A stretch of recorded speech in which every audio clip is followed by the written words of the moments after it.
الأرض سمرة، دي مفاجأة دي ولا مخاطرة؟ دي حكاية جابت لي جنان. تعويذة أهلا ويا خطوة عزيزة، طلعت بقى طلعة لذيذة من بحر رخير أسوان.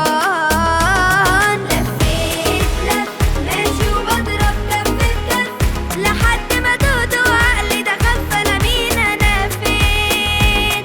شكلها تلبيسة بجد أما دي حتة تدبيسة. خدت الكوبري مع الترقيصة دي جاتلي منين؟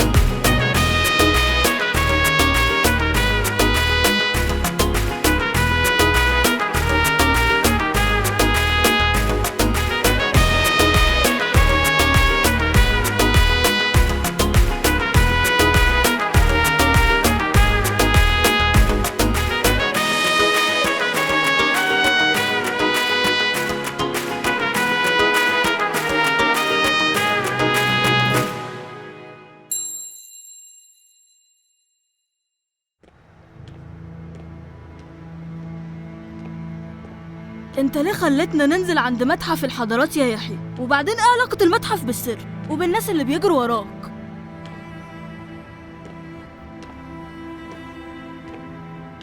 فلنستريح في الجبل الغربي داخل قارب الشمس، وندخل إلى الأفق ونفتح الأبواب السرية المزدوجة، ويتم سحبنا بواسطة أرض الغربيين. إيه ده؟ التعويذة ما عملتش أي حاجة. طب فين المشكلة؟ ايه ده يا يحيى؟ انت زعلت مني وهتحولني الموميا ولا ايه؟ انا بهزر معاك على فكرة. اقولك انا مش عاوز اعرف لا سر ولا حكاية. اقولك كمان مش عاوز اتفرج على مو صلاح ولا هاخد منك سندوتشات تاني. استنى دلوقتي يا مازن، هتفهم كل حاجة.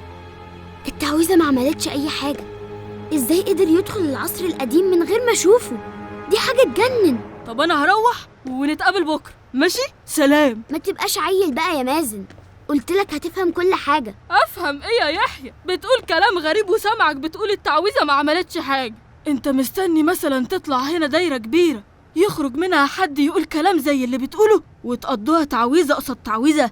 تعويذة قصاد تعويذة؟ صح يا مازن، هو قال مش انت بس اللي معاك تعويذة يا يحيى، وان وجودي هناك مرتبط بوجوده. يعني معنى كده ان التعويذة بتاعته مش بس مرتبطة بكلمة السر، دي كمان ليها علاقة بالتعويذة اللي معايا. كده انا فهمت يعني خلاص.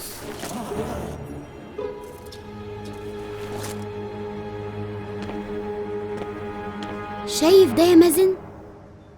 تمثال. هو شكله حلو قوي وتحسه مش من اللي بيتباعوا في اي مكان بيقلد التماثيل الاثريه، بس في النهايه تمثال. ده هدية من الملك رمسيس ليا يا مازن. ها كده كملت. والشنطه دي ذكرى من حتشبسوت بقى ولا ايه؟ انت تقريبا الكتاب اللي عملته يا يحيى خلاك تشوف حاجات مش موجوده الا في خيالك. صدقني يا مازن، الموضوع بدأ من هنا، من يوم ما انت فاكر لما تعرف التعويذة اللي معايا خلاص كده يا يحيى الموضوع انتهى؟ وريني بقى ممكن تعمل ايه. لو فكرت بس تقول كلمة السر هدخل وراك وهمسكك. انت خلاص وقعت يا يحيى. التمثال اللي معاه ده يا دكتور ده شكله أصلي. ده ممكن يعمل شيء وشويات يا دكتورة. امسكوه، هاتوا التمثال ده منه. اجري يا عثمان. خليك وراه يا سرحان. اجري يا مازن بسرعة. هجيبه يلا اجروا اجروا. ايه ده؟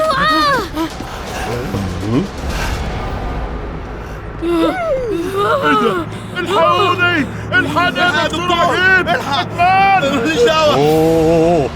اوه فلنستريح في الجبل الغربي داخل قارب الشمس.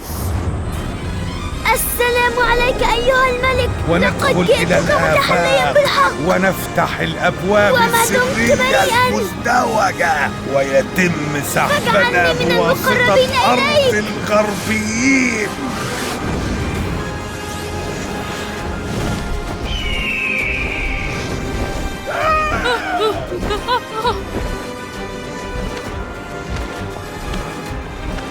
الحقني يا دكتورة.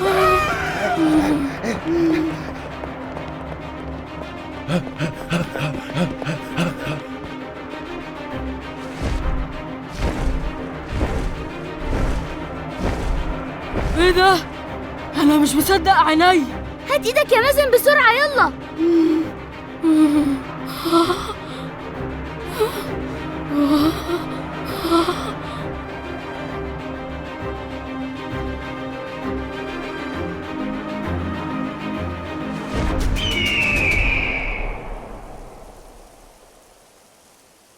من عمال كمت إلى الملك. ضاقت بنا الأحوال يا سيدي، شهور طويلة اشتغلنا وتعبنا وأدينا واجبنا وقدمنا كل اللي نقدر عليه، ولسه ما خدناش حقوقنا لحد النهاردة. بيوتنا بقت خالية من الطعام، وولادنا بيواجهوا صعوبات بسببنا. عشان كده هنمتنع عن العمل لغاية ما تؤمر لنا بالحصول على مستحقاتنا. طلبات العمال كلها مشروعة يا مولاي. أنا تدخلت أكتر من مرة، لكن المرة دي ما قدرتش أعمل أي حاجة. حتى لو الطلبات مشروعة أيها الكاهن، طريقة تنفيذها كانت غلط. أنا مقدر اللي هم فيه، لكن الأحوال السياسية للبلاد أثرت على قدرتها الاقتصادية، وكان لازم الكل يدفع الثمن. هم صبروا شهور يا مولاي، وأنا مش هكتب لهم رسالة، أنا هروح لهم بنفسي. أمرك يا مولاي.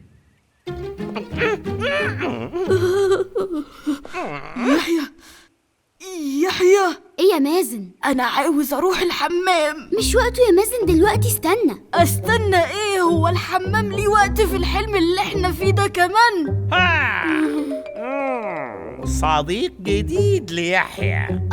خلوني اعرفكم على بعض. ده سينو يا مازن، وده مازن يا سينو. واحنا هنا مش في حلم يا مازن، احنا في مصر، بس من آلاف السنين وفي عهد الملك. هو مين الملك ده يا سينو؟ ده الملك رمسيس الثالث. ابن الملك رمسيس الثاني أكيد، صح؟ ده أنا صديق للعيلة بقى. لا يا يحيى، رمسيس الثالث والده كان الملك ست نخت، مؤسس الأسرة ال20.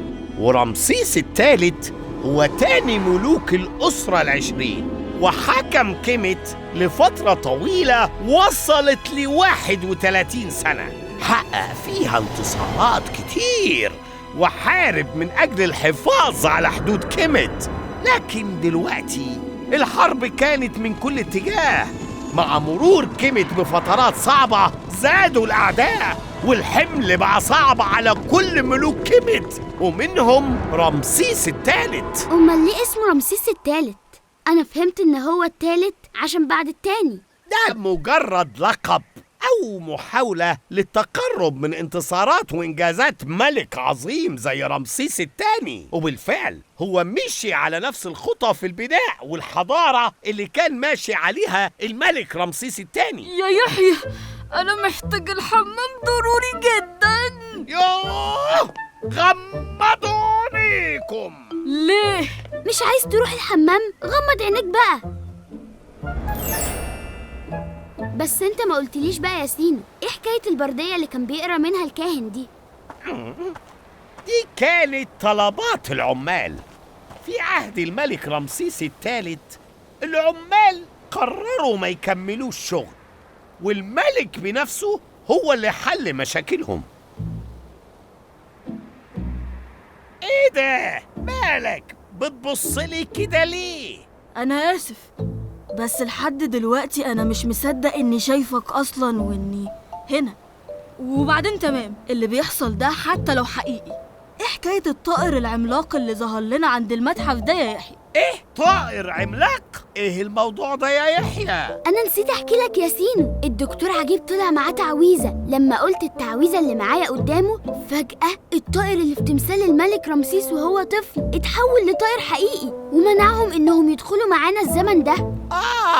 ده حورس الصقر العظيم، ورمز من رموز شعب كيمت. اللي حصل ده معناه انك ماشي صح يا يحيى، ولازم تكمل اللي بتعمله. كده أنا بقى اطمنت. طالما حورس يبقى خلاص. انت عاوزين تجننوني؟ بقول لك ايه يا يحيى، ادينا اي تعويذة ترجعني بيتنا. مطلوب لك عربية تروحك احسن. بجد؟ في هنا؟ ما تقعد بقى يا مازن وخلينا نشوف هنعمل ايه. سينو، عاوزين نعرف الملك عمل ايه مع العمال. من العدل حسب قوانين كيمت إن كل شخص ياخد حقه، لكن لازم تعرفوا إنكم جزء من قوة كيمت.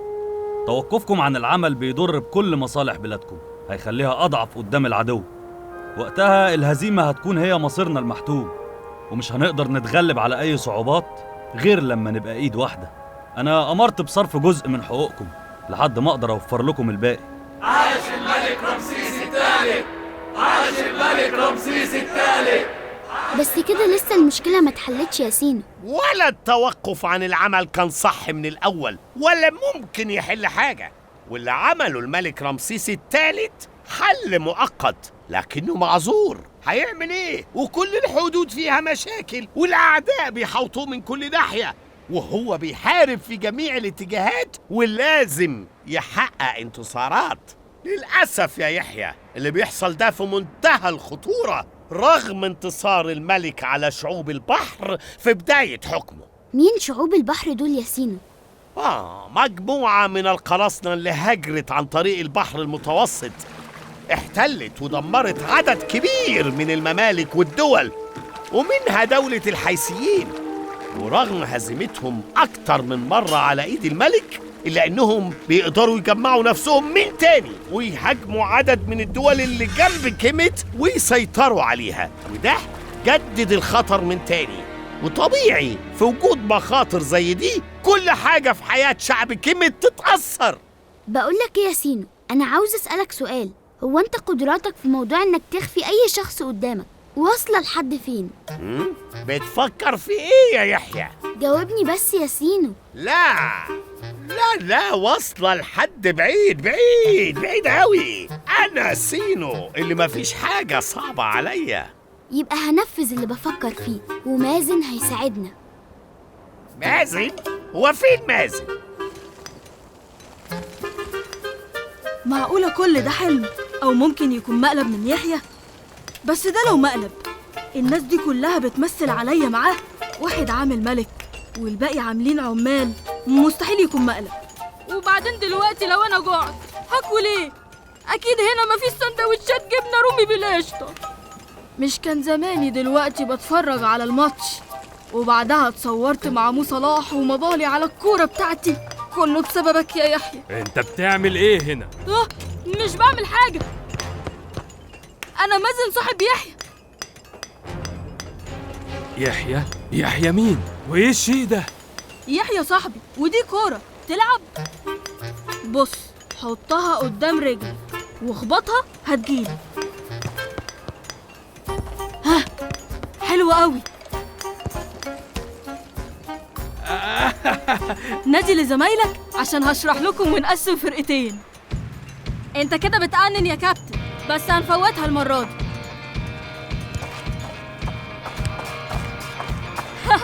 ضحكت عليك. هات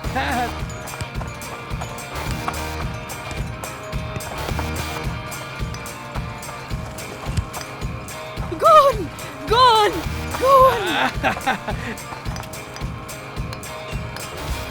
ايه ده؟ ايه اللي انت بتعمله ده يا مازن؟ بتلعب العمال كورة؟ يا يحيى، كان إحساس حلو قوي وأنا بشرح لهم وهم مبهورين. أول مرة أحس إن ممكن أبهر حد، أول مرة أحس إني مش خايف ألعب كورة. أحسن حد يشاور عليا ويقول اللي ما بيعرفش يلعب أهو. أنا حاسس إن عملت حاجات كتير أوي أنا بحبها وما بقتش أخاف من حاجة.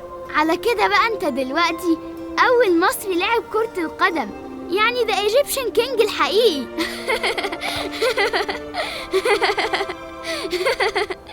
ممكن يا مازن تعلمني اللعبة دي؟ اسأل يحيى، أنا بتعلم بسرعة.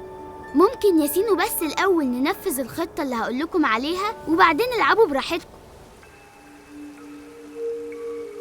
مولاي، الحرب في كل الجهات، مستحيل نحقق أي انتصار يا مولاي.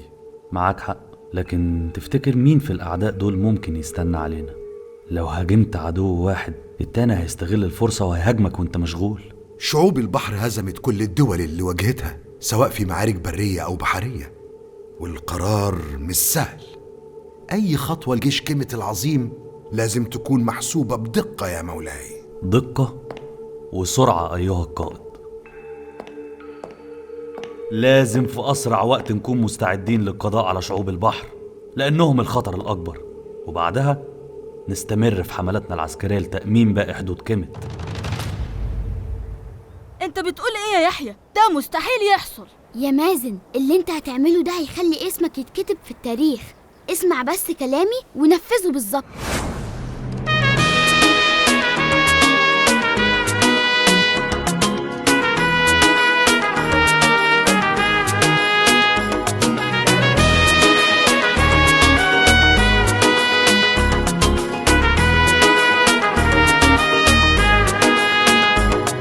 مغامرة، رحلة على الأرض السمرة، دي مفاجأة دي ولا مخاطرة؟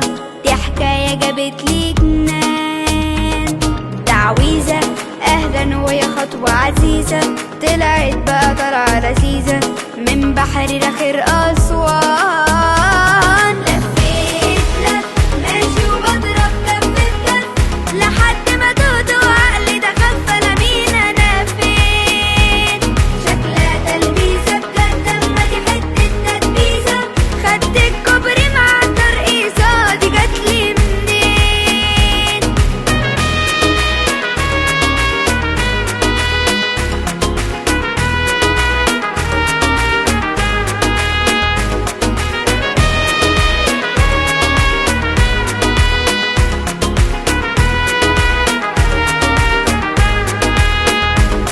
تركيبة ودخلت في دنيا عجيبة، بس أنا وكنوز لعيبة بنفوت في الصخر سوا. أنا غاوي وفضول أعمل لي بلاوي